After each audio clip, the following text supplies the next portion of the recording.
Alhamdulillah, Alhamdulillahirabbil alamin wassalatu wassalamu ala asyrafil anbiya'i wal mursalin sayyidina wa maulana Muhammadin wa ala alihi wa ashabihi ajmain amma ba'd.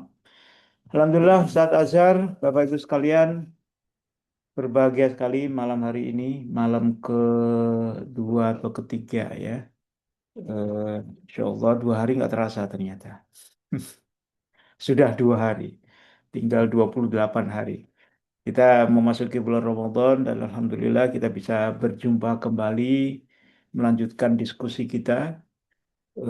Beberapa waktu yang lalu kita sudah banyak membahas tentang sistem ekonomi Islam. Ya, Eh, kali ini kita akan coba bahas kitab yang saya pikir ini kitab yang sangat menarik sekali, Bapak Ibu sekalian. Kitab yang kita sebut masterpiece lah. Ya, ya ini kitab Nizam Iktisadi fil Islam karangan Syekh Taqiyuddin An-Nabhani lalu diperkaya oleh Syekh Abdul Qadim Zalum ya. Insya Allah kita akan bahas. Saya tidak tahu saat kalau kita akan selesaikan kitab ini itu berapa lama. Kita akan fokus di pembahasan bab pertama saja dulu ya tentang muqaddimah ya pendahuluan. Ini cukup menarik gitu bab ini. Secara umum bab ini adalah bab yang membahas tentang bagaimana pergumulan pemikiran ekonomi ya di tengah ideologi yang ada. Ada ekonomi Islam, ekonomi kapitalis dan ekonomi sosialis. Saya coba nanti apa namanya susun materi ini. Kalau rancangan awal ya eh, kalau itu diselesaikan di bulan Ramadan 4 kali pertemuan, memang bahasanya itu lebih ke perbandingan ideologi. Tapi sepertinya akan lebih menarik kalau kita akan bahas poin per poin. Paling tidak ada 12 poin Ustaz Azhar, yang akan kita bisa bahas di kitab Muqaddimah itu. Ini poin-poin yang mendasar, ada filosofis di situ, kemudian ada juga terkait dengan fakta-fakta dan lain sebagainya. Insya Allah kita akan bahas dan semoga pembahasan ini bisa semakin memperkaya sudut pandang kita terkait dengan ekonomi Islam di tengah perkembangan dan geliat ya optimisme kaum muslimin untuk membangkitkan ekonomi umat ya. Buku ini menarik. Saya ingin sampaikan di bagian awal ini pertemuan kita, boleh saya share screen ya? Oke. Ya. Jadi Bapak Ibu semua di bagian awal kita akan coba pengantar dari mukodimah. Itu gimana itu Ustaz? Ya. Mukodimah itu pengantar, pendahuluan. Ini kita bahasanya pengantar juga dari pendahuluan itu. Ya. Kita akan coba kritisi, bukan kritisi lah. Kita akan coba bedah gitu. Bagaimana sebenarnya nilai dari kitab ini ya?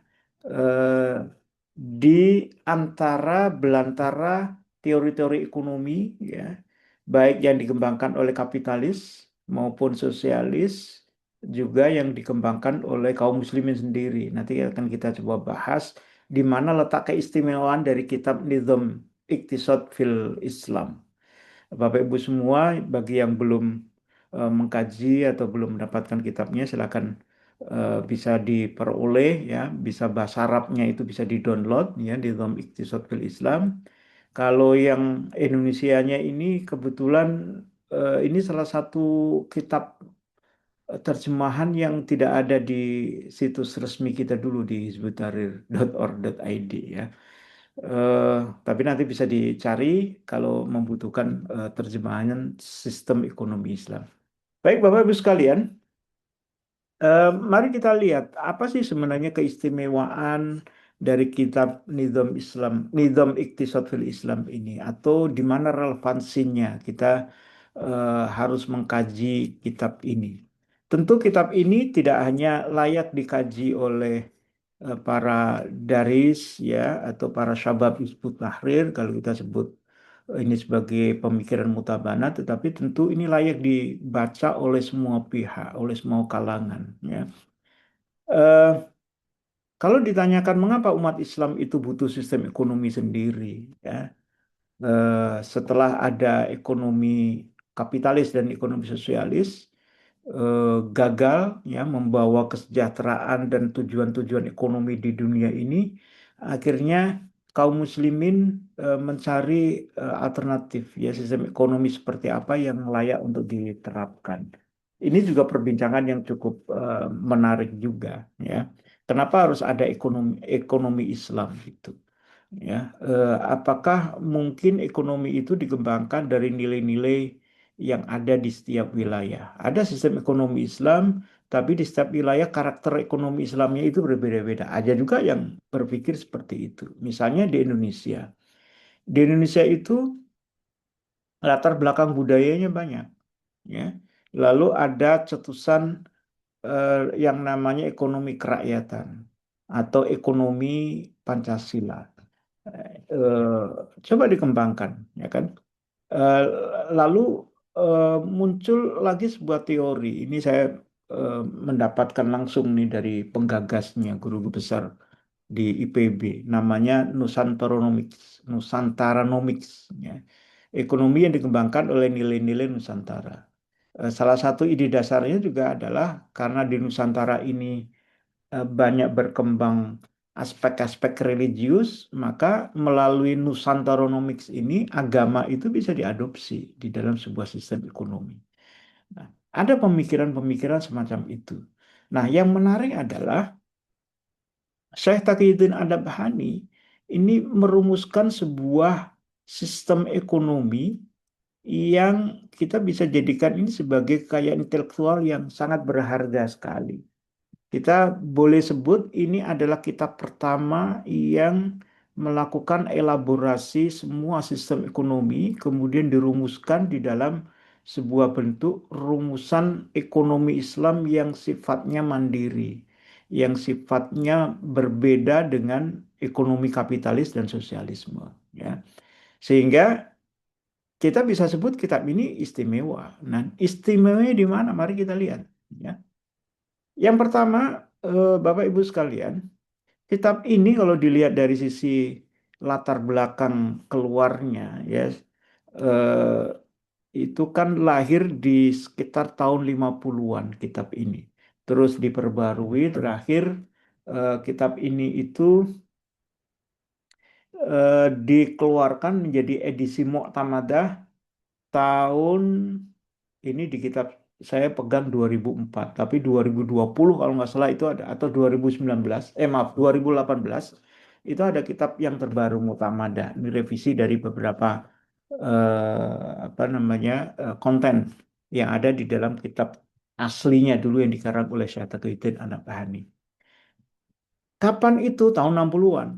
Ya, apa yang terjadi di tahun 60-an? Kita bisa melihat tahun 50, 60, 70 itu memang tahun-tahun kapitalistik, ya. Setelah sosialisme itu relatif mengalami kemunduran, ya.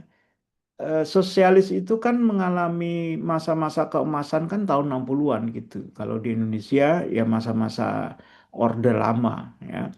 Cina berkembang, Soviet berkembang, ya. Kemudian negara-negara Korea juga banyak menggunakan ide-ide ini. Namun kalau ekonomi mainstreamnya atau kita sebut dengan ekonomi konvensional, konvensi, ekonomi yang banyak dikembangkan oleh negara-negara di dunia, ya tidak lain itu adalah ekonomi kapitalis. Ya. Di tahun 50 ekonomi ini menjadi ekonomi yang kita sebut the golden age, ya, masa keemasan.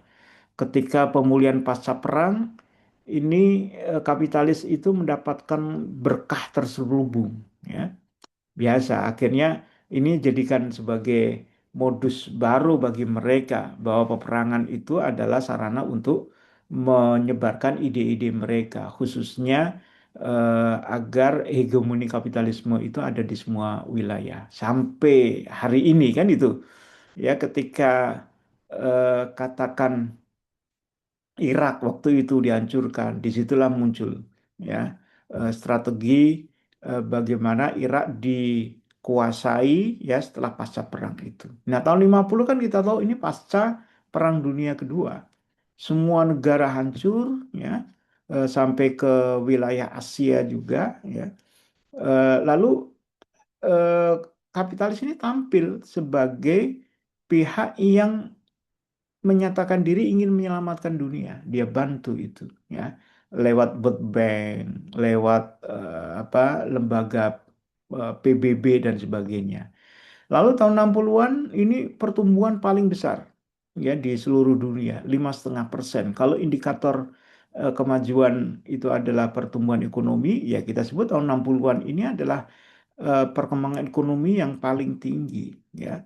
Tahun 70-an mulai ada penurunan pertumbuhan dan terjadi krisis minyak. Tapi secara umum tahun 60 sampai tahun 70 ini adalah tahun-tahun di mana kapitalisme itu mendapatkan simpati luar biasa dari seluruh dunia termasuk dunia Islam. Ya. Krisis atau resesi itu tidak banyak terjadi di periode ini. Ya, krisis itu kan terjadi di era 40-an, ya, terjadi atau tahun era 30-an, resesi ekonomi. Lalu di tahun 80 90 terjadi goncangan pasar modal, lalu ada krisis apa namanya moneter, lalu menjadi krisis ekonomi dan seterusnya. Ini di era-era inilah Syekh Taki bergerak dengan jamaah Hizbut Tahrir lalu menghadapi fakta-fakta seperti ini. Tapi di balik itu Syekh Taki memiliki kegundahan tentu ya. Mengapa kapitalisme itu yang banyak dianut oleh negara-negara Muslim, sementara ekonomi Islam itu sebenarnya ada. Rasulullah SAW telah mengajarkan bagaimana membangun negara Madinah dan kekhilafahan hingga akhir kekhilafahan itu menjadi sebuah negara superpower, tapi tidak pernah dilirik menjadi sebuah sistem ekonomi Islam secara khusus. Ya. Lalu setelah itu tahun 70-an mulailah muncul sistem Bretton Woods. Ya. Ini juga mempengaruhi tentang sistem keuangan. Maka di dalam kitab Nizam Iqtisad Syekh Taki ya itu juga banyak menyoroti tentang sistem keuangan, ya, sistem moneter. Salah satu gagasan beliau adalah bagaimana mengembalikan sistem eh, bimetal, ya, emas dan perak itu menjadi sistem keuangan kembali, ya, setelah perjanjian Bretton Woods itu menghilangkan emas dan perak sebagai apa namanya sebagai basis ya mata uang yang ada sehingga nilai tukar itu hanya dipengaruhi oleh kebijakan dari negara yang bersangkutan ya. Negara yang baik maka nilai tukarnya baik ya, negara yang buruk itu akan nilai tukarnya akan menjadi turun. Nah, ini tuh menjadi indikator sekarang ini kan untuk menilai apakah pemerintah itu bekerja dengan baik atau tidak ya dilihat dari kurs mata uangnya. Kalau kurs menguat berarti kinerja ekonominya bagus. Kurs merosot ya kinerjanya sebaliknya, itu kinerja yang buruk. Beda dengan kalau menggunakan sistem mata uang emas dan perak tidak dipengaruhi oleh kebijakan pemerintah sehingga masyarakat tidak juga dirugikan ya ketika terjadi gejolak ya yang ada di dalam sistem ekonomi yang disebabkan oleh negara yang tidak sanggup untuk mengatur ekonomi secara baik. Ya, apa dampaknya? Dolar Amerika akhirnya menjadi sistem mata uang standar. Ya, setelah emas dan perak dihilangkan, lalu pertanyaannya kan kalau tidak menggunakan standar emas dan perak, standarnya pakai apa? Karena Amerika waktu itu menjadi negara adidaya, maka dengan mudah dia mengalihkan standar mata uang dengan emas dan perak itu kepada standar emas dolar, kepada standar dolar. Muncul pula perusahaan multinasional.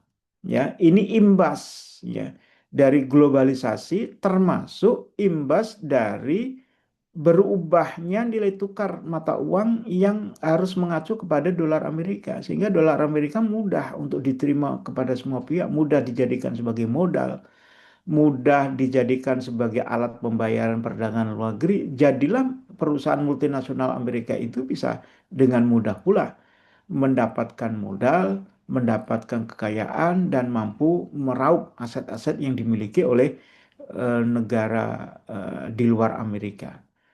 Muncul pula liberalisasi perdagangan dan setelah itu apa? Setelah itu Amerika mulai melakukan pembatasan-pembatasan terhadap modal. Ya, setelah dikuasai, maka negara-negara yang berkembang tidak diperbolehkan menjadi negara maju. Ya, tentu dengan cara-cara yang halus. Ya, bukan terang-terangan, tapi kita bisa melihat bagaimana Amerika itu tidak mengharapkan negara-negara di negara berkembang itu dia bisa mengendalikan atau bisa menguasai sumber daya alam mereka secara eh, pribadi ya. Kemudian bagaimana posisi dunia Islam di awal tahun 60-an? Kita bisa melihat intinya adalah terjadi apa namanya dekolonisasi ya. Awal-awal kolonisasi ya, penjajahan hilang. Kemudian penguasaan negara secara fisik hilang ya, tetapi negara itu menjadi negara yang dikooptasi atau negara yang berada di bawah hegemoni Barat, khususnya Amerika, itu terjadi di dunia Islam. Di Timur Tengah itu pengelolaan minyak itu di bawah kontrol perusahaan Barat. Di Asia Selatan ekonomi agraris ya mulai dibuka. Asia Selatan ini baru merdeka awal 60-an kan kita kenal ada apa namanya daerah Afghanistan, Uzbekistan dan sebagainya. Mereka mulai eh, mulai merdeka dan ekonominya baru mulai ekonomi agraris. Kemudian Afrika Utara masih terjadi dekolonisasi ya. Ekonomi masih berbasis komoditas. Emas ya menjadi andalan, komoditas apa namanya tambang menjadi andalan ya. Eh, tidak menggunakan ekonomi yang berbasis kepada produksi nilai tambah dan sebagainya. Lalu bagaimana Indonesia? Di Asia Tenggara mulai membangun industri, baru awal-awal membangun industri di era Orde Lama dan Orde Baru. Kemudian eh, bagaimana kondisi sekarang? Kondisi sekarang sebenarnya tidak jauh berbeda gitu. Kondisi umat Islam. Umat Islam itu masih dijadikan sebagai objek pemasaran, ya. Kalaupun disebutkan data-data yang luar biasa terkait dengan potensi pasar, ya, itu tidak lepas sebagai objek, ya, ekonomi, ya, bukan subjek ekonomi yang dia bisa menikmati seluruh kekayaan yang dimiliki oleh negara tadi.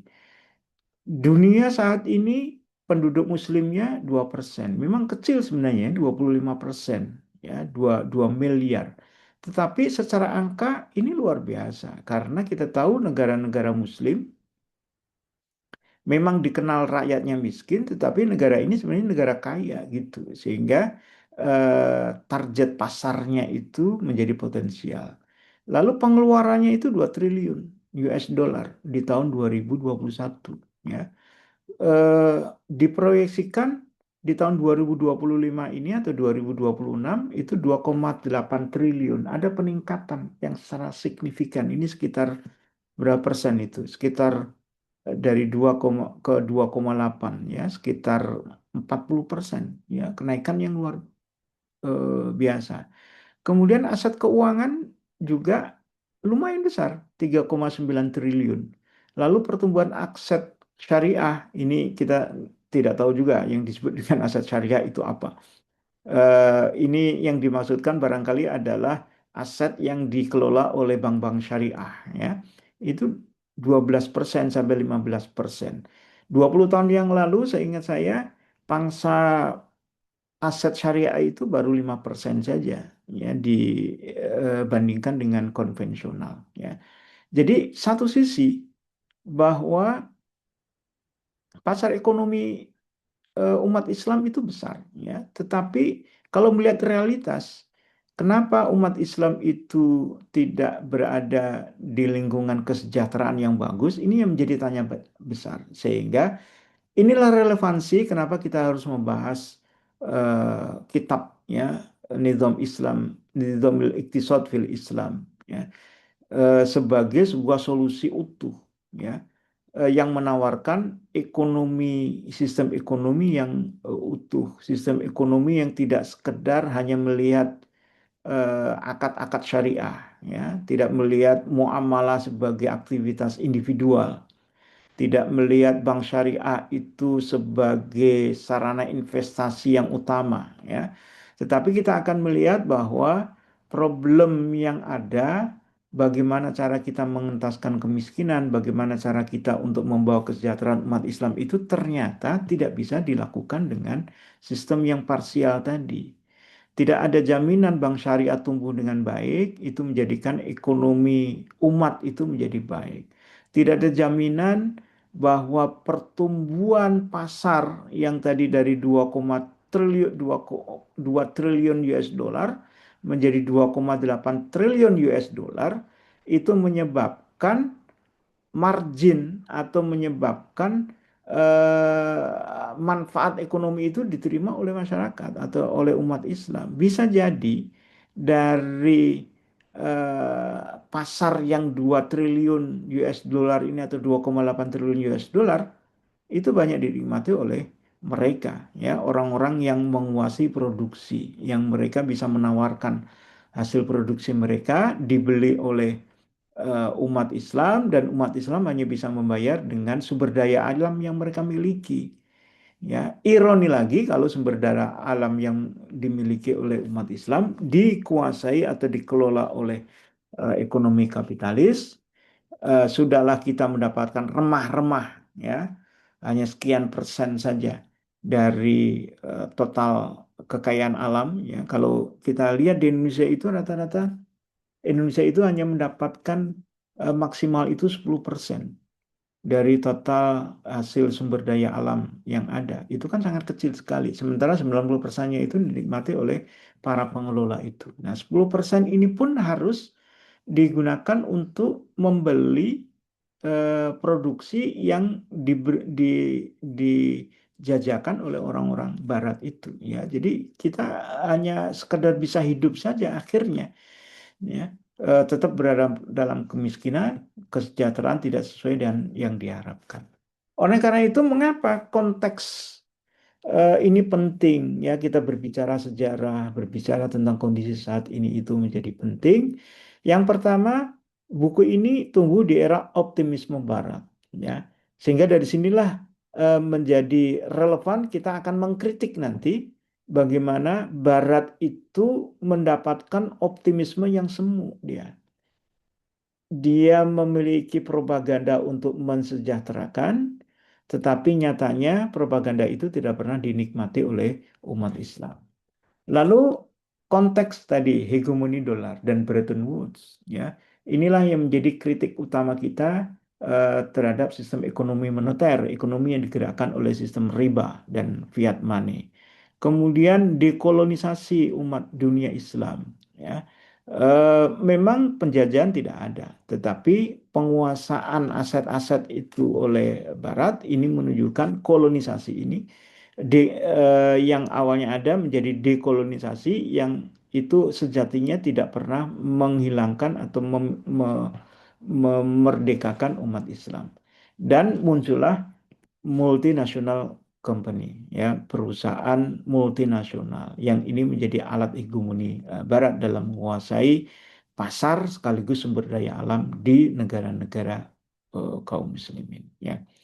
Baik, Bapak Ibu semua, kita mulai dari klaim kitab ini. Di dalam pendahuluan di awal kitab ini, Syekh Taqiyuddin menyatakan inna kitab an-nizamil iktisadi, ya, fil Islam hadza sarwatan fikriyatan islamiyatan nafisatan, ya.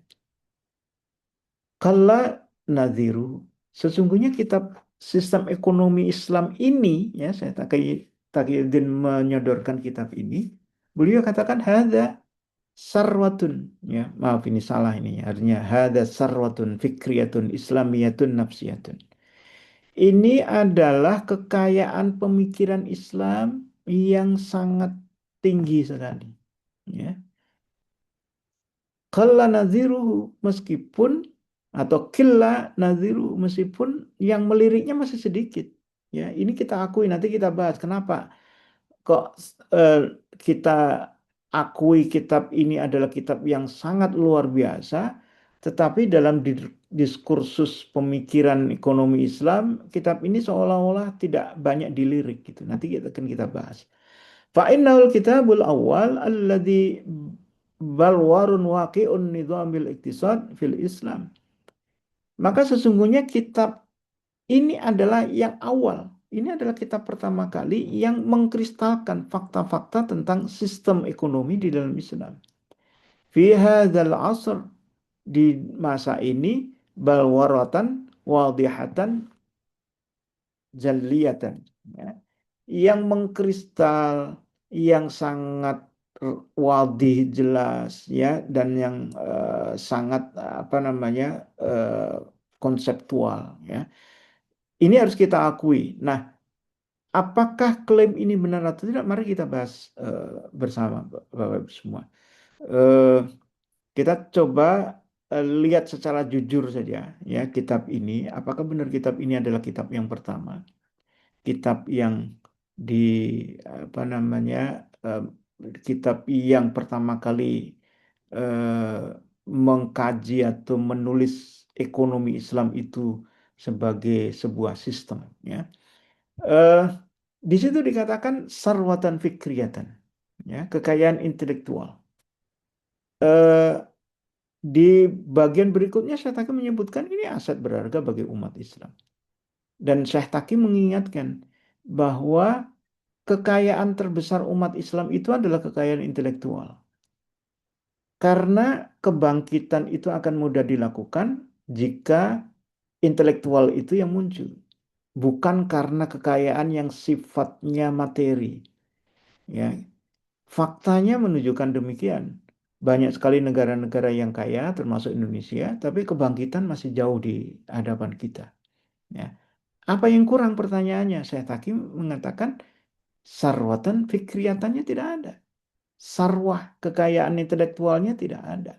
Maka kita berkeyakinan kalau kitab ini bisa dipahami dengan baik, kemudian dilakukan dengan baik pula, maka kebangkitan ekonomi itu insya Allah, ya, akan kita bisa rasakan.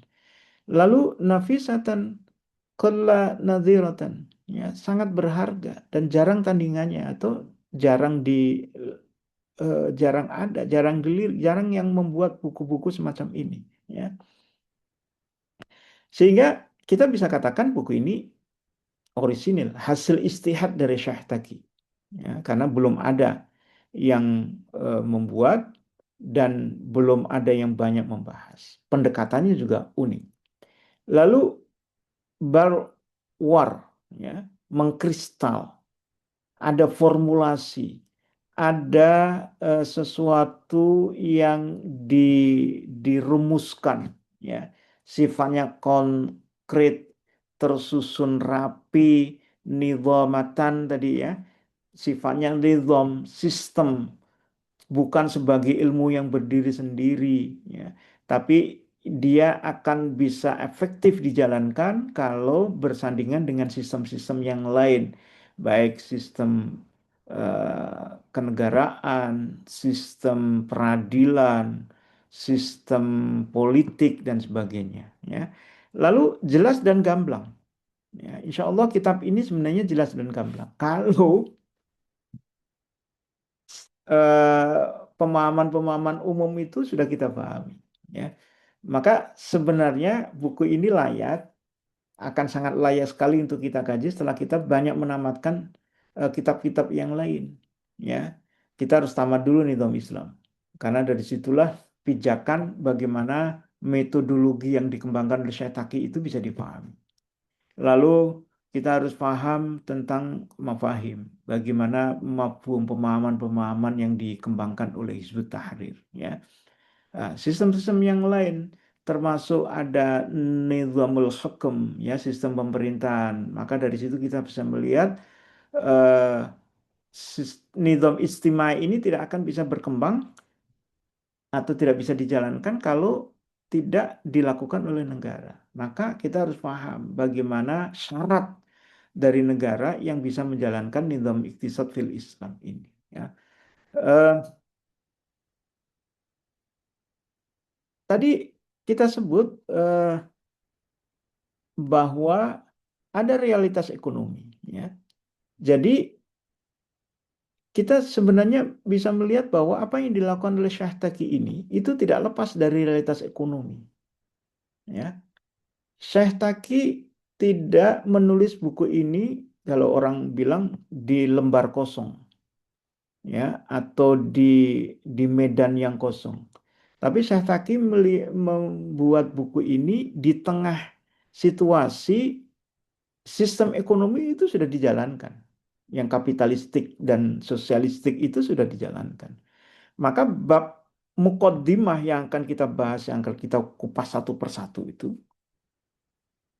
itu lahir dari pergumulan pemikiran beliau menanggapi teori-teori yang dikembangkan oleh kapitalistik dan sosialistik. Ya. Maka Syekh Taki juga membahas sampai hal-hal yang sifatnya detil, ya. Eh, Tentang teori upah, teori nilai, ya, teori harga. Itu hal-hal mendasar yang menjadi pijakan teori-teori ekonomi kapitalis dan sosialis. Nah, dari situ kemudian Syekh Taki melakukan proses yang disebut dengan istiqro, elaborasi.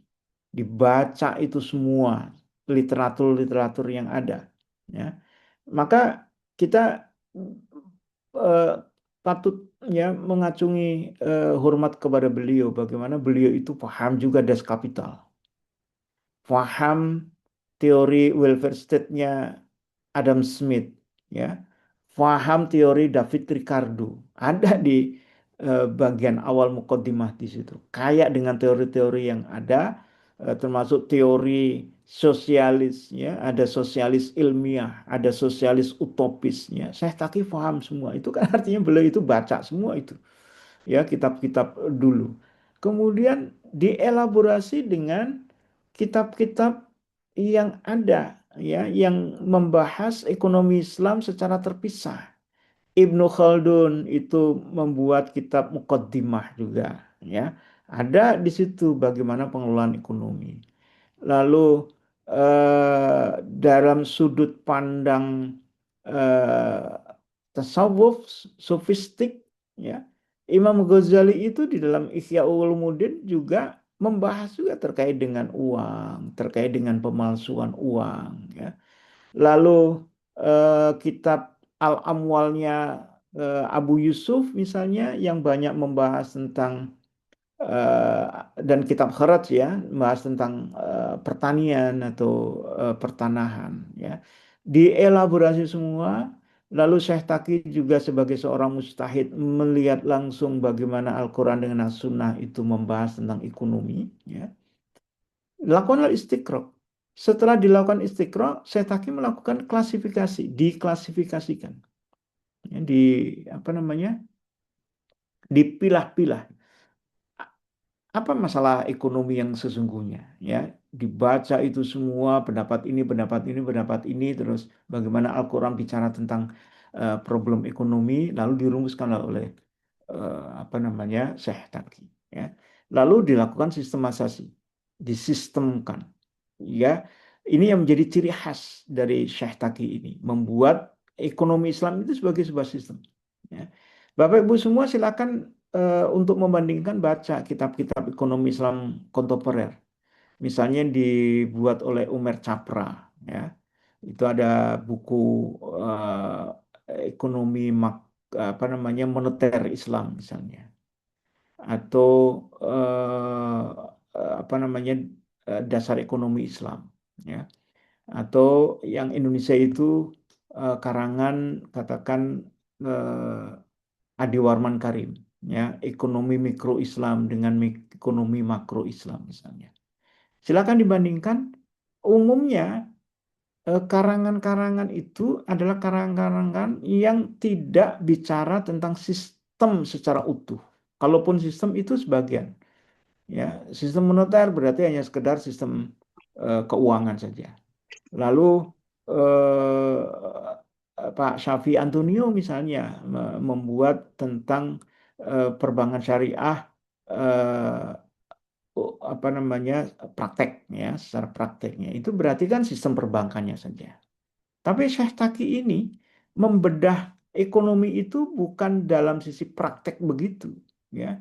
Bagaimana ekonomi itu dijalankan, tapi membedah mulai dari fondasinya. Kalau bicara ekonomi itu kan sebenarnya bicara tentang tujuan ekonomi. Apa tujuan ekonomi itu? Nah, dibedah dari situ dulu. Setelah tahu apa tujuan ekonomi, dirumuskan, ya, baru kemudian bicara bagaimana cara untuk memperoleh tujuan ekonomi itu, ya.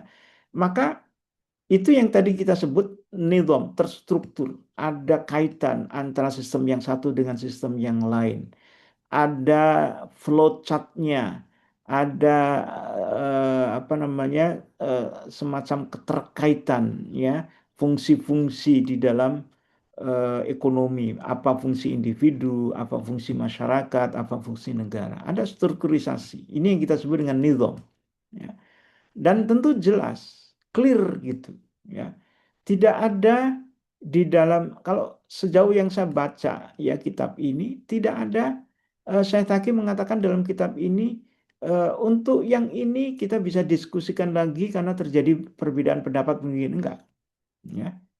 Syekh Taki sebagai seorang mustahid, beliau keluarkan ide dasar ini, ya, dan beliau meyakini apa yang dia sampaikan itu adalah yang benar dan itu jelas clear, ya. Misalnya ketika saya Taki mengatakan sistem ekonomi Islam itu dibangun oleh tiga komponen, ya, satu kepemilikan, ya, al-milkiyah, yang kedua adalah tasarruf, ya, pengelolaan harta, yang ketiga adalah tauzi'us sarwah, ya, distribusi kekayaan misalnya. Saya Taki berani mengatakan sistem ekonominya ini aja tiga. Nggak ada yang keempat, isinya itu. Hanya tiga itu. Kalaupun ada orang mengatakan keempat, itu pasti salah satu dari situ. Ya. Nah, itu nanti akan kita bahas satu per satu. Nah, ini keunikan. Ya, sekali lagi, ini keunikan. Bahwa buku ini lahir bukan sebagai sesuatu yang sifatnya normatif belaka. Ya, bukan sekedar hasil kajian dari teks-teks, dalil-dalil, nas-nas yang ada Al-Quran dan hadis, ya. Tetapi hasil elaborasi dari realitas saat ini, bagaimana dulu ekonomi Islam itu pernah diterapkan, dan bagaimana dalil-dalil nas-nas itu menunjukkan ke arah itu. Ya, nah, sehingga eh, kalau kita bandingkan, ya, bagaimana literatur ekonomi Islam sebelum kitab ini disusun dan sudah kitab ini disusun, kira-kira seperti ini. Kalau eh, sebelum kitab ini ada, ya, kitab-kitab fikih ini atau ekonomi itu tersebar di sejumlah kitab fikih. Misalnya mau bahas apa nih? Mau bahas tentang bursa saham misalnya, ya. Maka kita harus cari di kitab fikih itu hukum muamalah terkait dengan syirkah, gitu, ya. Tapi setelah ada kitab ini, terkumpul di satu sistem bahwa ternyata saham itu tidak berdiri sendiri sebagai sebuah hukum fikih. Saham itu haram misalnya. Tetapi dia terkait dengan sistem yang lain. Ya, di situ ada sistem perbankan, di situ ada pasar modalnya seperti apa. Ya. Kemudian bagaimana pasar modal itu digunakan oleh ekonomi Barat untuk melakukan hegemoni pada ekonomi masyarakat misalnya. Nah, itu kan sistem-sistem yang juga ada dan itu belum pernah ditulis secara terstruktur. Nah, kitab ini menyusun itu. Lalu pendekatannya adalah parsial. Per bab, babul buyu misalnya, gitu ya. Tentang jual beli, babul ijarah, tentang sewa menyewa, bab per bab saja hukum. Tapi kalau di dalam kitab ini tidak disebutkan dalam konteks bab hukum muamalah seperti itu. Tetapi bertema, topiknya apa? Oh, ini topiknya tentang asbabut tamaluk, ya. Sebagai pilar pertama ekonomi Islam, milkiyah, tentang asbabut tamaluk. Nah, maka dijabarkanlah itu apa asbabut tamaluk, ya. Dan itu ada sebenarnya pembahasannya di dalam kitab-kitab fikih. Jadi kalau dikatakan apakah pemikiran Syekh Taki ini adalah pemikiran yang baru, sebenarnya tidak juga. Ya, karena hukum-hukum itu sudah ada.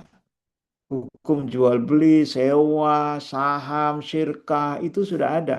Hanya Syekh Taki merumuskan itu menjadi sebuah satu kesatuan sehingga kita itu bisa memahami itu. Ya. Lalu metodologi. Ya. Metodologinya itu biasanya kalau fikih itu induktif, dia kesimpulan. Ya. Jadi dari ayat-ayat ini kesimpulannya apa, itu kan? Kalau Syekh Taki tidak, deduktif, induktif. Kadang-kadang dari kesimpulan lalu ditarik ke realitas. Kadang-kadang dari realitas dulu baru ditarik kesimpulan. Ya. Cakupannya muamalah fardiyah, ya. Sementara kalau nizam iktisad ini cakupannya adalah kebijakan negara. Tujuannya apa? Tujuannya kalau kitab sebelumnya itu dianggap sebagai bagian dari ibadah agar harta kita halal, gitu aja. Agar mendapatkan amal soleh, ya kira-kira begitu. Tapi kalau dalam kitab ini ditunjukkan bahwa selain ada ibadah, selain ada amal soleh, selain ada pahala, ada kehalalan harta yang diperoleh, kitab ini juga menunjukkan ada dampak lain yang bisa didapatkan, yaitu apa? Kesejahteraan. Makanya kita bisa memahami di dalam kitab ini, ya, disitir satu ayat di bagian depan. Wabtaghi fima atakallahu daral akhirah wala tansa nasibaka minad dunya. Ibadah itu penting, ya. Dan itu harus menjadi fokus utama seorang muslim melakukan amal di dunia ini. Tetapi ayat itu mensitir wala tansa nasibaka minad dunya. Jangan kalian melalaikan urusan dunia. Apa yang dimaksud dalam konteks ekonomi? Kesejahteraan. Karena yang namanya sejahtera itulah yang dinikmati di dunia. Tidak dinikmati di akhirat. Kalau akhirat ya itu sudah pemberian Allah Subhanahu wa taala nanti di surga. Pasti sejahtera kalau di surga, ya. Maka ada satu satu pertanyaan menarik nih, ya. Ini di dunia akademik, ya. Eh, ada yang iseng bertanya, Satazar, di di akhirat nih, ya, di surga butuh nggak ilmu ekonomi? Butuh nggak yang namanya kalau di Indonesia itu kan namanya apa namanya itu Bappenas, ya, orang yang merencanakan itu. Maka jawabannya nggak perlu. Kenapa? Ekonomi nggak usah diatur, nggak usah direncanakan, anggarannya berapa, ya kan, pengeluarannya berapa, nggak perlu, ya. Tapi di dunia perlu.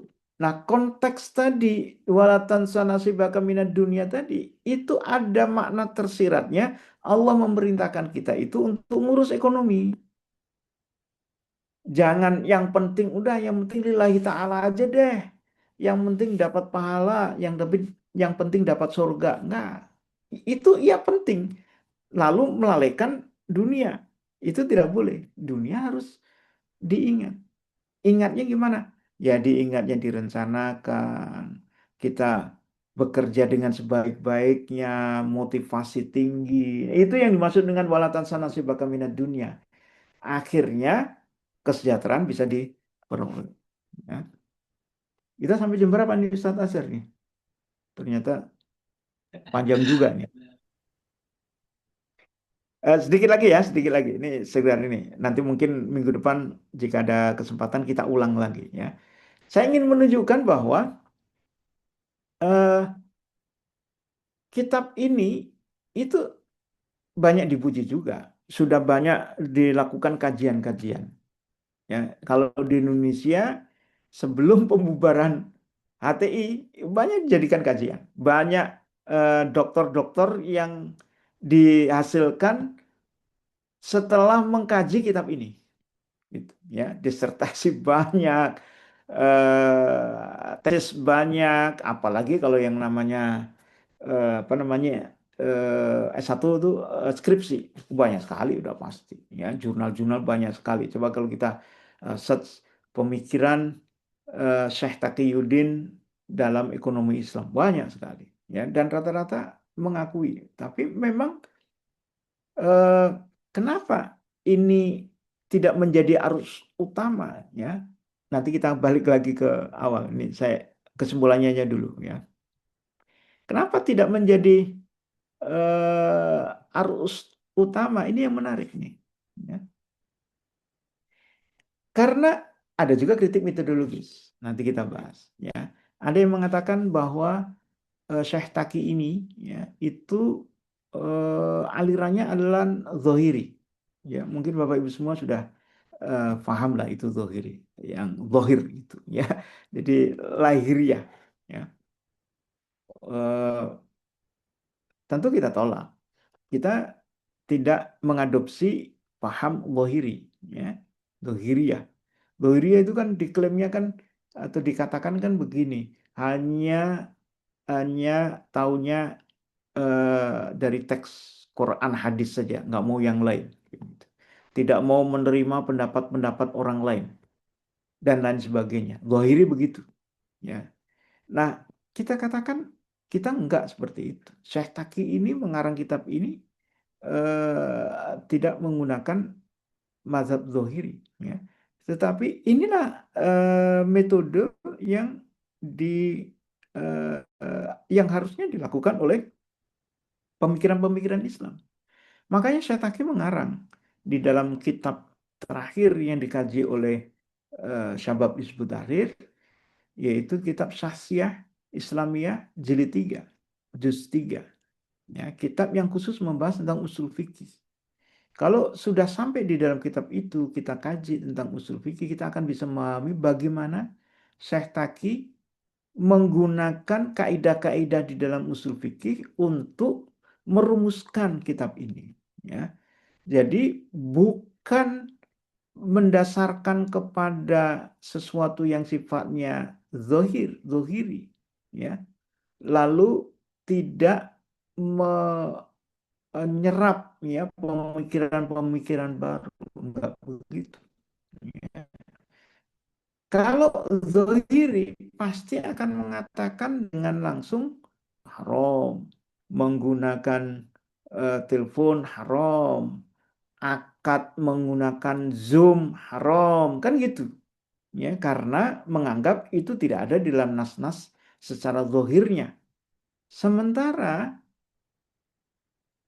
kita atau Syekh Taki mengambil pendapat boleh melakukan transaksi jarak jauh, ya. Kenapa begitu? Karena teks nas-nas yang ada pun membolehkan itu. Jadi tetap berpijak kepada nas, tetapi secara realitas, realitas itu tidak langsung dikatakan bid'ah, tidak langsung dikatakan itu sesuatu yang baru kalau di teks nasnya secara zohir tidak disebut, ya. Kemudian dalam sisi posisi mazhab, memang Syekh Taki ini pemikirannya ini masih masih sedikit yang mengkaji, ya. Kenapa begitu? Ya karena eh, ini adalah kitab sistem, kitab nizam yang tidak akan lepas dari peran negara. Gitu. Jadi kalau dikatakan apakah akan menjadi arus utama? Insya Allah ketika ada negara yang mau menerapkan ekonomi Islam secara total, secara kafah, maka akan menjadi arus utama di negara itu. Sementara Indonesia kan tidak.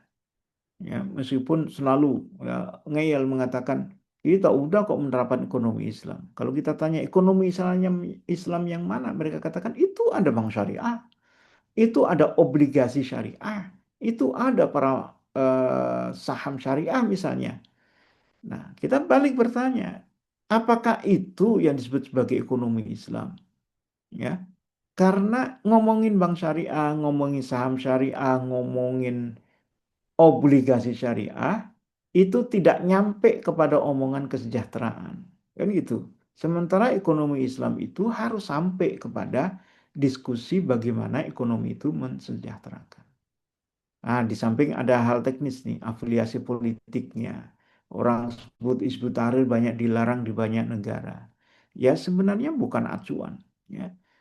Dilarang atau tidak itu bukan acuan apakah eh, sebuah sistem atau sebuah ide itu apa namanya tidak bisa diterapkan, ya, atau tertolak, bukan acuan. Bahkan justru sebaliknya, ketika banyak penolakan itu berarti kita tanya siapa yang nolak, kan gitu kan? Nah, kalau Islam yang kita tawarkan, tentu kita akan mengatakan yang menolak itu pasti di luar Islam. Siapa? Ya sekarang kapitalistik lah pasti. Atau sebutan sekarang oligarki atau liberal, ya.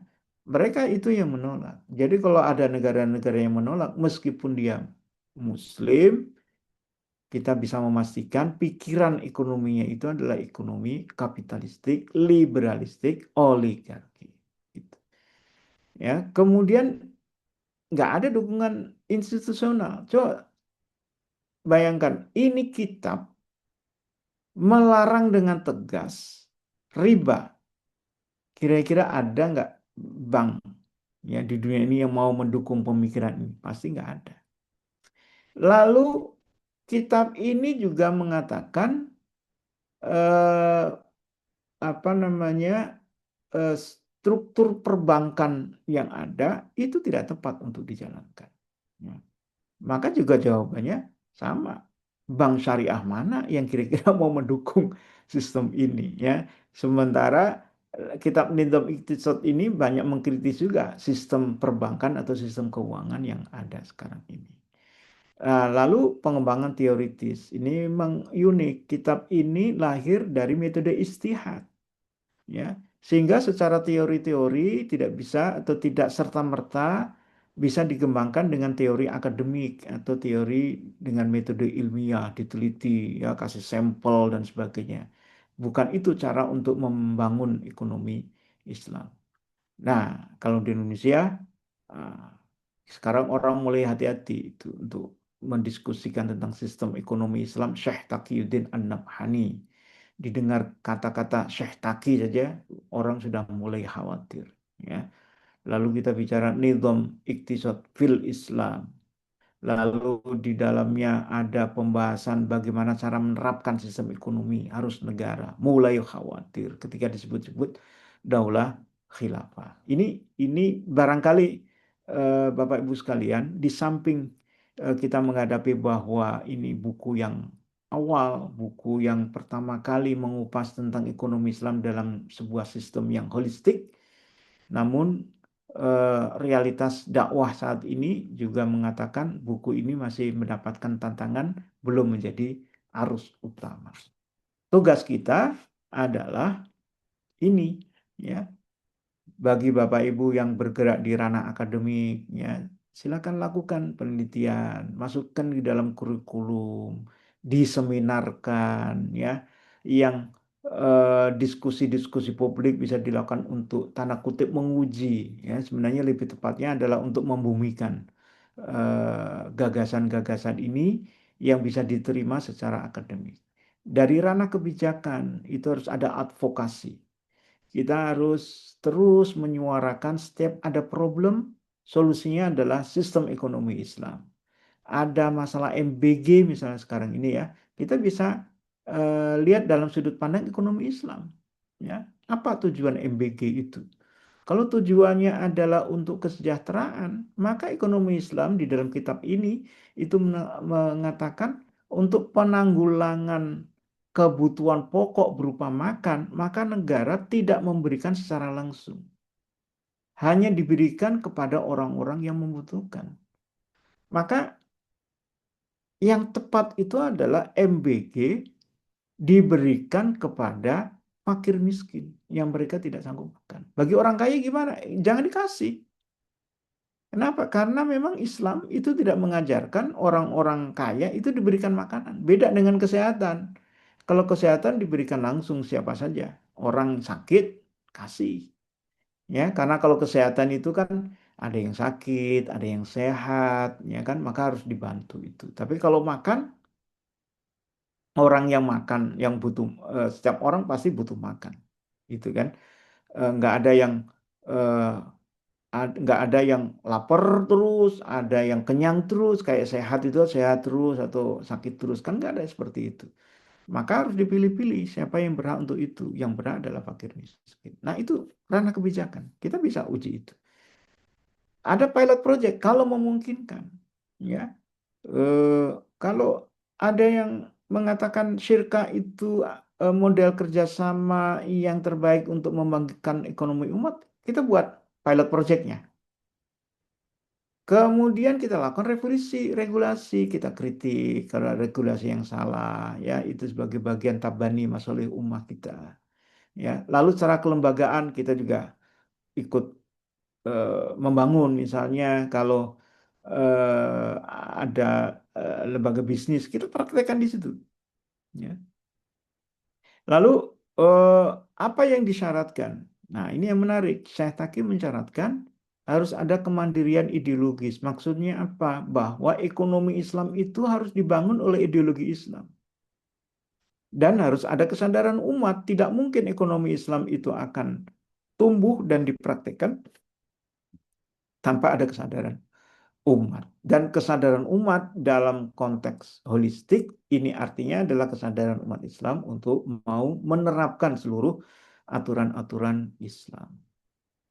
Itu eh, kira-kira Ustadz Azhar ini mungkin nanti kita akan ulas lagi, ada beberapa topik-topik mungkin menarik, nanti akan kita coba bandingkan pemikiran Syekh Taki ini. Ini ada satu diskusi menarik ini terkait dengan eh, mazhab ekonomi Islam, ya. Itu ada tiga yang awalnya berkembang. Ada mazhab iktisadina, itu Bakir As-Sadr ini eh, agak ke Syiah gitu ya. Kemudian mazhab mainstream, ada juga mazhab alternatif kritis. Nah, Syekh Taki ini nanti akan kita dudukkan nih, di mana ini? Ya, ada yang mengatakan ini kayaknya mazhab keempat nih, ya, di luar tiga mazhab ini. Atau yang mana nanti kita diskusikan. Barangkali gitu Ustaz Asyar ya, sebagai pengantar. Pengantar dari Muqaddimah kitab Nizamul Iktisad fil Islam. Barangkali begitu, kalau ada yang didiskusikan silakan. Oh ya, Masya Allah. Nah, ini pengantarnya lagi Ustaz ya. Masya Allah. Jadi ada filosofi yang eh, tergambar dari kami khususnya nih Ustaz, bahwa kalau dia ditarik dari gejolak kondisi politik dunia ketika itu, maka muncullah kitab ini sebagai alternatif atau penilaian terhadap sistem ekonomi kala itu. Jadi tergambar bahwa kitab ini tidak berdiri ujuk-ujuk begitu saja, tapi menjadi semacam alternatif, bahkan bisa jadi solusi terkait dengan bagaimana carut marutnya ekonomi ketika itu. Ya, mungkin bukan carut marut ya, karena memang pada puncak-puncaknya kapitalis ketika itu, Setakiuddin bisa memberikan penilaian, dan ternyata kapitalis mengalami krisis di masa setelah kejayaannya ya, ke puncaknya itu. Ya, ini memang kita coba dulu ya, buat Bapak Ibu kalau memang ada yang bisa diskusikan, silakan kalau memang ada. Tapi kita batasi kalau memang nanti ada yang mau diskusi panjang, karena ini waktunya juga tidak panjang ya insya Allah. Buat Bapak Ibu yang memang ada yang berminat atau ada yang ingin mencoba mendiskusikan bab ini, bukan berarti tadi sempat beliau sampaikan kalau belum kitabnya tuntas sampai kitab ini nggak bisa dibahas ya, bukan begitu maksudnya. Jadi bisa juga Cuma kan ya mungkin saya fardiah saja, namun bisa mendukung sebelum kitab ini pun dibahas, bisa menjadi wacana awal buat kita membuka tambahan cakrawala ya. Em, ya ini mungkin sebagai pertanyaan pertama nih saat sebagai sembari kalau memang nanti tidak ada pertanyaan langsung kita eh, cukupkan. Pertanyaannya gini Ustaz. Em, Apakah kitab ini memang sudah memprediksi atau Setakiuddin Ustaz ya, memprediksi bahwa Ya, kapitalis itu satu masa akan mengalami kehancuran. Nah, sehingga ya, lahirlah buku ini. Padahal Setakiuddin di masa kehidupan masa hidup beliau ya bersamaan dengan pasca Perang Dunia Pertama, kemudian pasca Perang Dunia Kedua, di mana ekonomi dunia tadi juga Ustadz sempat spill bahwa khilafah tidak lagi menggunakan emas karena memang sudah dicoba untuk tidak menggunakan moneter berbasis logam, ditambah lagi Perang Dunia Kedua Eropa hancur-hancuran. Nah, ditambah ya Amerika sebagai negara yang memang mencoba mengambil alih dari kolonialisme Eropa dengan pola ekonomi yang sepertinya tidak terlalu beda dengan Barat ya, Eropa ketika itu. Nah, jadi apakah ada semacam intuisi mungkin Ustaz ya, atau semacam ya. ada memprediksi bahwa kapitalisme ini memang bakalan hancur, ditambah memang beliau sudah menyaksikan sebelumnya eh, apa ya, atau memang sudah beliau prediksi baik itu kapitalis maupun sosialis ini akan hancur sehingga Ya. dunia butuh ekonomi alternatif. Nanti gimana tanggapan Ustaz? Ya, kita harus paham bahwa beliau itu Syekh Taqiyuddin itu adalah seorang yang dia bergerak secara ideologis. Ya. Beliau mendirikan Hizbut Tahrir itu juga dengan latar belakang ideologis, ideologi. Ya. Jadi satu poin penting kitab ini dibandingkan dengan kitab-kitab yang lain adalah kitab ini satu-satunya kitab menurut saya ya yang sekarang ada, maksudnya kitab yang sekarang ini kitab ekonomi Islam kontemporer yang dengan lugas mengatakan ideologi Islam itu satu-satunya ideologi yang benar. Ya. Beda dengan mazhab mainstream, sedikit mungkin saya sampaikan. Mazhab mainstream itu mengatakan bahwa teori-teori ekonomi yang dikembangkan oleh konvensional masih bisa dipakai. Itu artinya apa? Artinya kan ideologi kapitalisme itu masih bisa diterima, masih bisa diterapkan. Lalu masuklah Islam untuk memperbaiki yang rusak-rusak, gitu. Sementara Syekh Taki pandangannya tidak begitu. Itu yang tadi disebut dengan zohiri tadi. Orang klaim, orang tuduh itu sebagai zohiri. Syekh Taki memahami bahwa ideologi selain Islam adalah salah. Sesuatu yang salah pasti akan menimbulkan kemudorotan. Dan kemudorotan itu pasti akan mengalami kehancuran. Logika berpikirnya seperti itu. Ya. Jadi kalau tadi ditanyakan apakah Setake itu sudah bisa memprediksikan, ya, saya bahkan mengatakan bukan memprediksikan, meyakini. Dari mana datangnya keyakinan itu? Dari akidah, ya, bahwa akidah Islam menyatakan Islamah yang benar, yang lain itu salah, ya. Dan Syekh Taki itu secara lugas, jelas menyatakan ideologi Islam berbeda dengan ideologi kapitalis, berbeda dengan ideologi sosialis. Itu, ya. Itu metode istiqra beliau itu, ya, metode elaborasi sehingga beliau menyimpulkan kapitalis itu beda. Khas itu saya tadi. Coba kalau dibahas di dalam kitab-kitab yang lain, saya tadi itu selalu mengatakan terutama di Nizam Hukum. Khilafah itu beda dengan republik, beda dengan kerajaan, beda dengan imperium, beda dengan ini, beda dengan ini. Apa makna beda itu? Makna beda adalah artinya jangan coba-coba mencampur adukkan. Kan gitu. Ketika saya tadi mengatakan Islam itu beda dengan kapitalis, beda dengan sosialis, itu artinya jangan coba-coba mencampur adukkan Islam digabung dengan kapitalis. Jangan dicampurkan Islam dengan sosialis. Jangan ada yang namanya kapitalisme Islam. Jangan ada yang namanya sosialisme Islam. Islam ya Islam. Kalau Islam itu benar, maka mafhumnya yang bukan Islam salah. Kan gitu kan? Berarti kalau kapitalisme itu bukan Islam, berarti kapitalisme salah.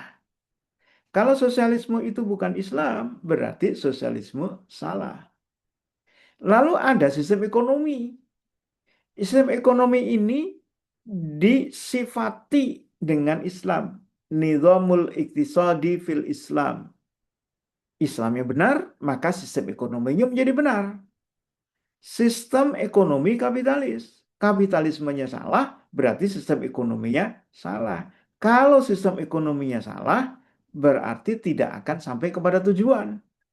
Kalau semua sistem ekonomi itu tujuannya adalah mencapai kesejahteraan, maka kita meyakini, memastikan sistem ekonomi kapitalis itu tidak akan pernah memberikan kesejahteraan, apalagi sosialisme, kan gitu. Ya, jadi ini bukan prediksi, tetapi lahir dari sebuah keyakinan Syekh Taki terhadap pemahaman tentang sebuah ideologi. Nah, khasnya kitab ini di situ. Ya, kitab ini harus dipandang sebagai sebuah kitab yang menggunakan sudut pandang ideologi untuk membedah sistem ini.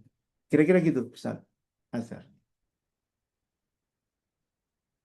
Masya Allah. Oke, ini sudah ada yang bertanya nih Ustaz. Masya Allah. Dari peserta kita. Em, ada dua penanya peserta kita malam ini Ustaz.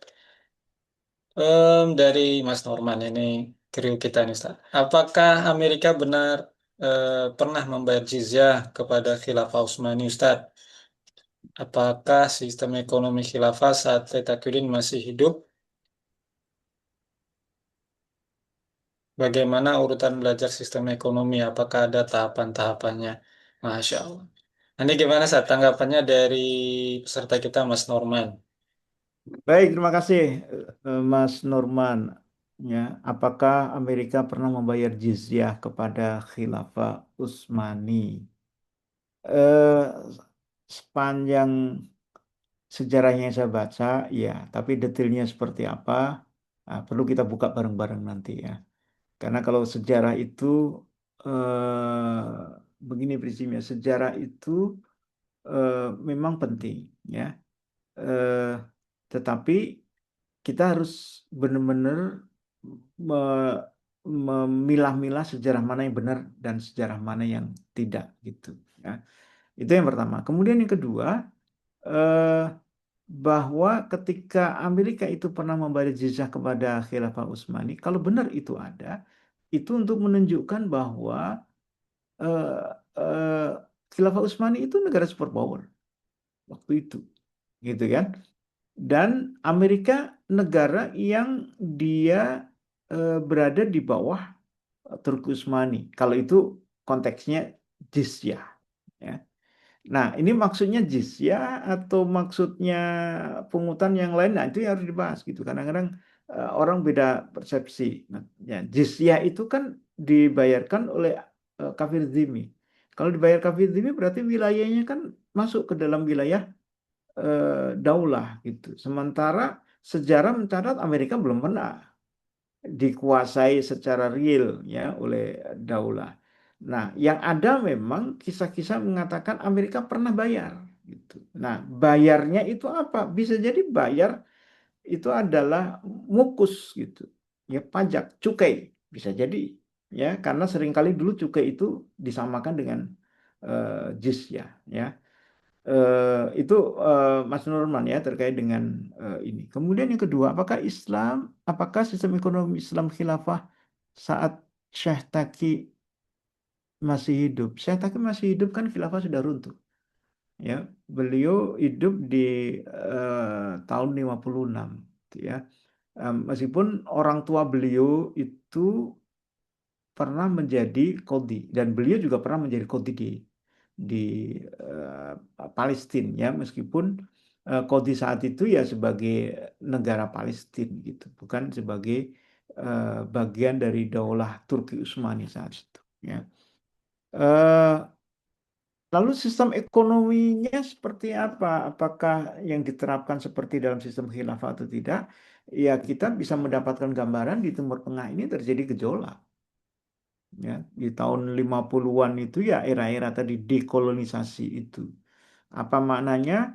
Banyak negara-negara Arab kan yang merdeka saat itu. Ya, kayak katakan apa namanya seperti Irak, Iran itu kan di tahun-tahun 50-an mereka baru merdeka, ya, termasuk Palestina. Bagaimana urutan belajar sistem ekonomi Islam? Apakah ada tahapan-tahapannya? Ya, memang menarik ini ya.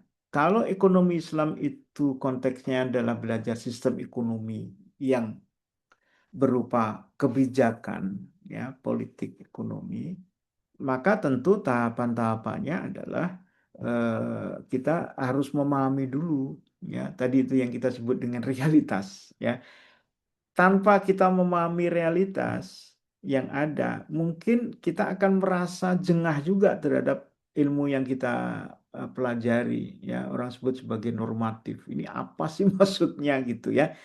eh, ini harus begini, terus pengaruhnya apa? Nah, kalau didekatkan dengan realitas itu akan lebih menarik lagi ya. Tapi kalau secara umum belajar sistem ekonomi Islam itu hampir mirip dengan belajar sistem sistem yang lain atau belajar sakofah Islam. Yaitu apa? Mulai dari yang eh, ada di sekitar kita, ya. Itu yang membuat kita ketertarikan di situ. Ya. Kita belajar muqaddimah yang sekarang ini. Tetapi yang belajar, mohon maaf nih, ya, adalah katakan ya ibu-ibu rumah tangga yang nggak pernah tahu tentang politik, nggak pernah tahu tentang kehidupan ekonomi masyarakat, taunya hanya TikTok joget-joget saja, belajar nizam iktisadi fil Islam, pusing kepalanya. Kenapa? Karena metode talakian fikriannya nggak jalan. Talakian fikrian itu kan kita harus dekatkan kepada fakta kan itu. Kita belajar tentang tadi ini istilah-istilah nanti ya tentang kelangkaan ya. Kita gampang ngomong kelangkaan. Kalau ibu-ibu apa yang maksud dengan langka? Langka itu ya nggak bisa beli kan gitu, ya kan?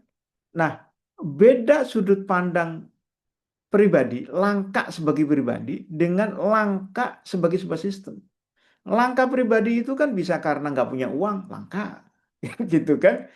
Pasarnya jauh, langka, kan gitu. Tapi kalau sebuah sistem itu menyangkut tentang ketersediaan barang dan jasa secara global. Nggak, nggak hanya bicara tetangga punya atau tidak, rumah ada atau tidak gitu, tapi ada secara global. Sehingga yang harus dilakukan adalah ketika belajar mulai dari yang dekat aja dulu ya. Isu-isu yang dekat kita pelajari ya, kita dekatkan misalnya tadi MBG ya, sekarang ada teori tentang ekonomi hijau misalnya, kita dekatkan di situ. Itu kira-kira Ustaz, ya. Nah, tentu yang tadi saya katakan betul tadi disampaikan oleh Ustaz. Belum belum bukan berarti kalau belum mengkaji kitab yang lain nggak boleh belajar nidok iktisad, nggak begitu. Tapi maksudnya adalah akan lebih afdol kalau perangkat-perangkat itu kita sudah tahu itu, ya kan? Kita bisa bahasa Arab, bisa baca langsung kitab aslinya, kan itu. Kita sudah tahu tentang nizam Islam, tentang peraturan hidup di dalam Islam, sehingga kita nggak lagi bicara ideologi, nanti orang udah paham ideologi itu apa.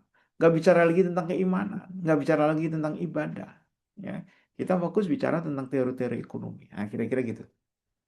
Begitu Ustadz Azhar, Mas Nurman ya. Terima kasih Masya. pertanyaannya. Iya, keren. Ini pertanyaan terakhir kayaknya nih, Ustaz. Kita Baik. dari pertanyaan peserta kita Ibu atau Mbak Nina ini, mohon maaf kalau salah. Assalamualaikum Ustadz, apakah Amerika meyakini bahwa sistem uang emas satu hari akan diterapkan kembali sehingga mereka banyak menimbun cadangan emas?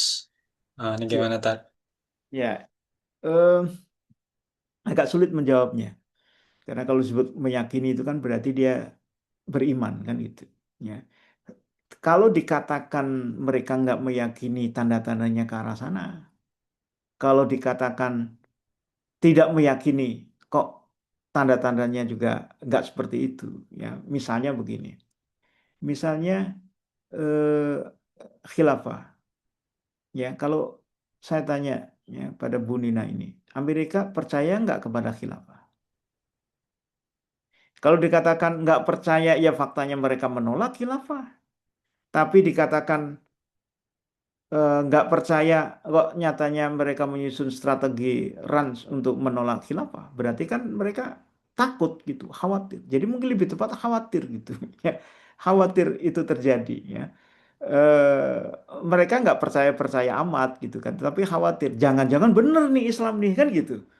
Ya, sama seperti tentang cadangan emas. Kalau ditanyakan apakah Amerika itu percaya, meyakini sistem mata uang itu akan kembali lagi, ada kekhawatiran. Ya, tanda-tandanya kan memang ke arah sana.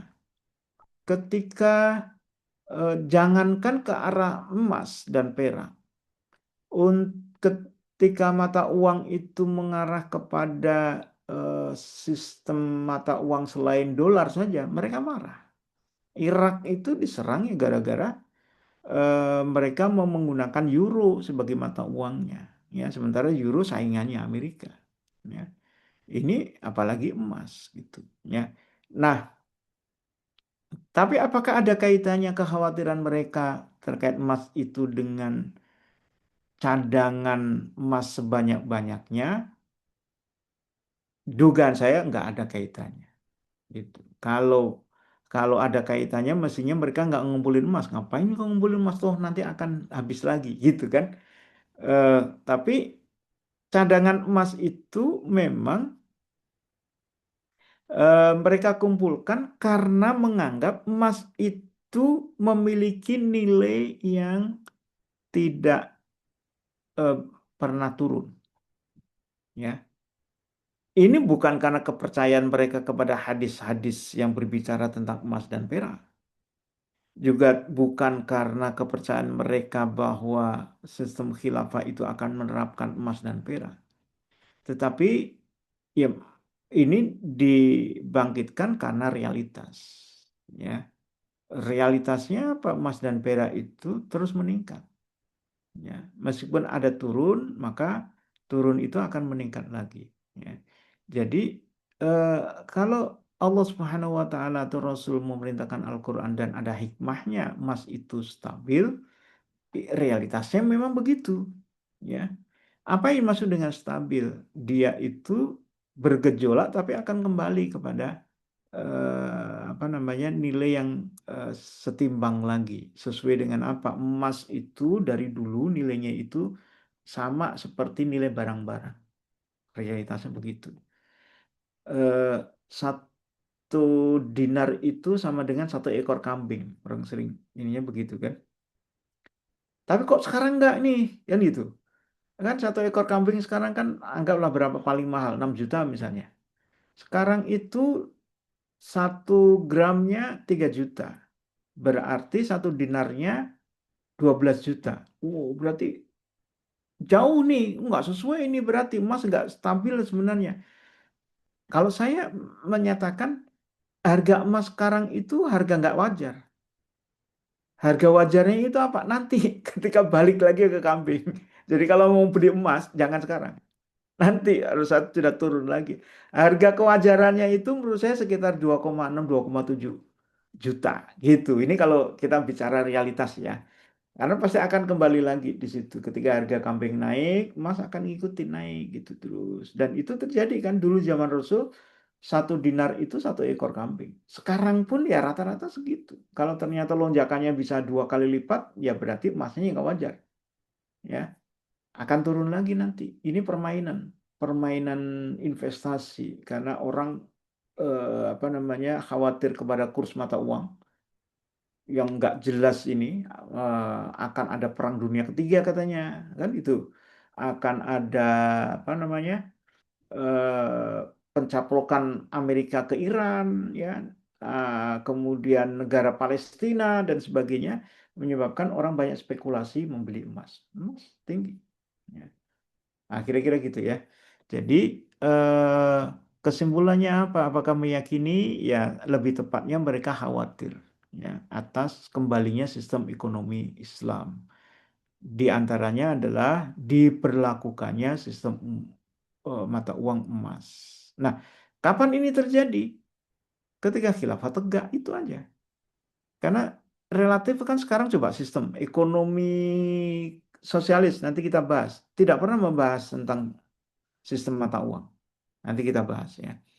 Sistem ekonomi kapitalis justru yang meruntuhkan, menghapus sistem standar mata uang emas dan perak. Jadi tinggal satu aja yang akan menjalankan sistem ekonomi atau sistem moneter emas dan perak, yaitu Daulah Khilafah. Jadi kekhawatiran ini kaitannya dengan apa? Kaitannya dengan Daulah Khilafah, gitu kan. Eh, Sehingga mereka khawatir kalau khilafah itu tegak, ya mata uang itu akan kembali ke emas dan perak. Apa yang terjadi? Kalau mata uang kembali emas dan perak, ya, yang pasti akan terjadi adalah Amerika hancur, pasti itu. Kenapa? Karena orang berbondong-bondong minta mengembalikan dolar dengan emas, gitu. Ya, barangkali begitu, Ustadz Azhar ya. Ya, alhamdulillah. Eh, Syukran Ustadz atas tanggapan dan pertanyaan tadi sudah terjawab. Untuk sesi pertama ini kita cukupkan dulu ya Bapak Ibu. Insya Allah kita akan ketemu lagi di segmen yang akan datang bersama beliau. Kira-kira ada yang ingin disampaikan Ustadz sebagai closing statement? Baik, terima kasih Bapak Ibu sekalian, Ustadz Azhar. Jadi ini baru awal, insya Allah nanti akan kita detilkan satu persatu. Setelah ini kita akan banyak membahas beberapa poin ya. Sekali lagi karena ini mukodimah, nanti yang paling banyak dibahas adalah perbandingan ya. Perbandingan dengan sosialis dengan kapitalis mungkin juga nanti akan kita perkaya dengan perbandingan ekonomi, teori-teori ekonomi Islam kontemporer yang digagas oleh beberapa ilmuwan Muslim ya. Jadi sistemnya itu nanti silakan nanti kita lakukan elaborasi, saling berdiskusi ya. Mungkin ada teori-teori yang bisa memperkaya dalam diskusi kita di kajian ini. Barangkali gitu saat Azhar. Insya Allah kita akan lanjutkan dengan topik-topik lain yang lebih mendalam.